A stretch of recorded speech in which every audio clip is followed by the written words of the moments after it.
Hello, everyone. I wanted to come on here and tell you a little crazy story. Um, I found a ring and I returned it to the rightful owner, but there's a little backstory to it and it might be interesting to some people. So, I'm a property manager at a mobile home park here in Florida, and we had a homeowner, a husband and wife. The wife passed away and the husband didn't want anything to do with the trailer. So he signed over the rights to us, and then our maintenance team went in and cleaned out the unit. And upon doing so, they found a couple of rings and a couple of vintage Burger King pens. But one of the rings was a men's class ring. Now, at first, I just assumed it was the husband of the owner of the house. So I contacted him and asked him if he wanted his class ring back. He told me that the ring did not belong to him and he did not know who the ring was. He had no idea. So, of course, that intrigued me.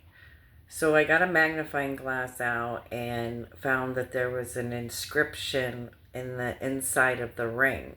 The outside of the ring said the high school, the town, and the year the person would have graduated. And then, of course, some sporting emblems or whatever.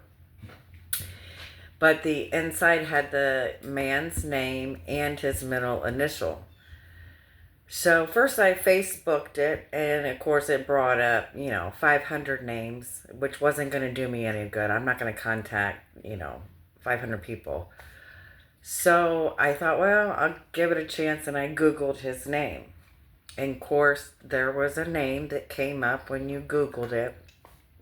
And at first I thought, oh, it's not this person. But I clicked on the article when I Googled his name that came up, and I watched, it was like a video clip. There was a video clip and then an article. I read the article and then I watched the video clip because at first I was very intrigued because it said the town or the state that matched with the ring. So when I watched the video, it proceeded to say what high school he went to, what year he would have graduated, and basically what his middle initial was. So I knew right then and there it was this gentleman's ring.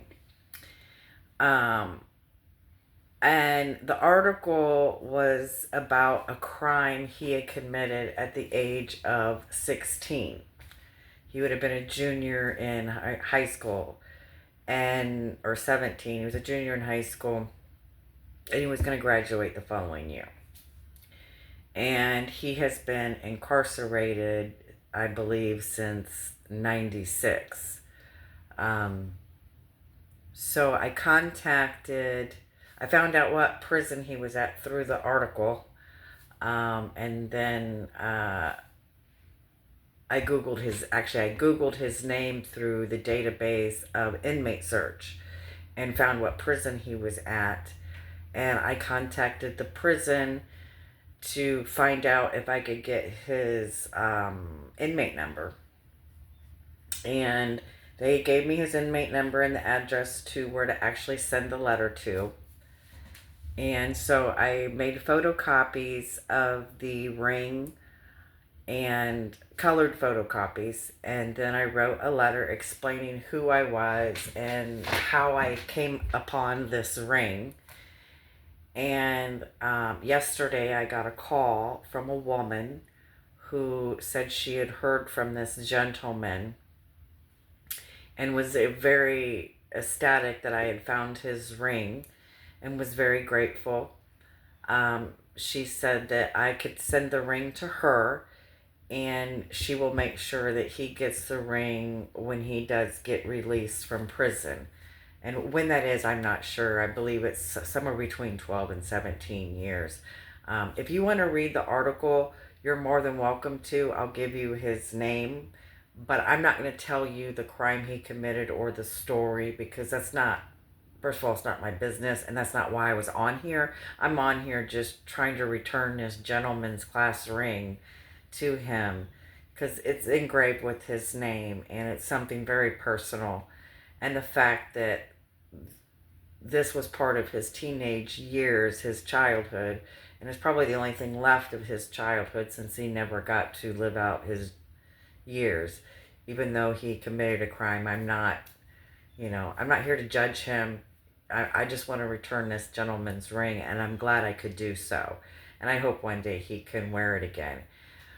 And with that said, I hope you find that story interesting, because I had a lot of people telling me to go pawn the ring and try to make money off of it for my company. I mean, I personally wouldn't have pawned it to make money for myself, but for the company. And I just wouldn't have done that because it had his name in it. If it didn't have his name in it and I couldn't find the owner, that's a different story. But I found the owner, and whether, regardless, he's in prison or not, I'm just glad I could return his item. And with that said, I hope you find this story interesting, because it's not often you find somebody that committed this type of crime and find their jewelry that's engraved with their name on it and able to return it. And I just thought it was a really cool story. And I'm glad I could return it to him. And like I said, I hope one day he can wear it. And with that said, you guys have a great day. Like and subscribe, comment if you want, because this is a really good story regardless of what he did. So, toodaloo, talk to you soon.